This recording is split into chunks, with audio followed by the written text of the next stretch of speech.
On notable timelines, Nigeria marks the passing, and I'm very sad to report this, of Otunba Adekunle Ojora, a man whose life traced the country's journey from newsroom desks to boardroom power and from modern enterprise to ancient tradition. He died at the age of 93, and he was trained as a journalist in London, and he began at the BBC before returning back to Nigeria for public service.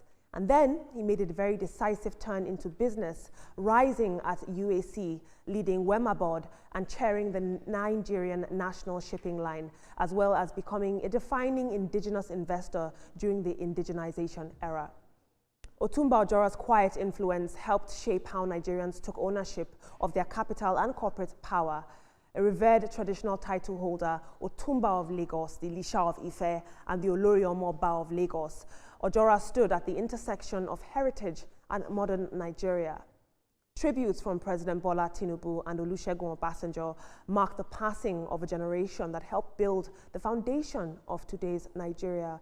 On behalf of TVC Communications, we condole with the Ojora family, the Ojora kingdom in this very difficult period it must be for them.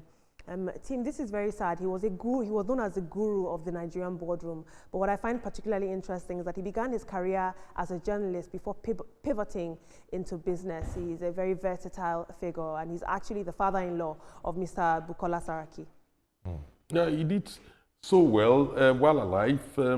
He embodied so many things to many people, particularly those who were in contact with him, from being a journalist to an industrialist, a business mogul. And he was known to be a quiet man, not a troublemaker.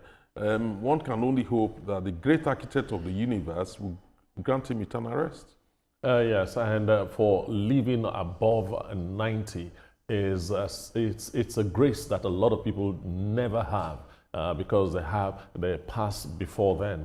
That he stayed that long is a blessing to the Ojora family and to Nigeria, and his life is a lesson to those of us that are aspiring to be like him. May his soul rest in peace. I think it was an open book that anyone could read, and then we could still research into his life and learn from some of the things he's done right and the other things that are his shortcomings. But all the same, we express our condolences to the family of Otunba. May his soul rest in peace. Thank you so much, team.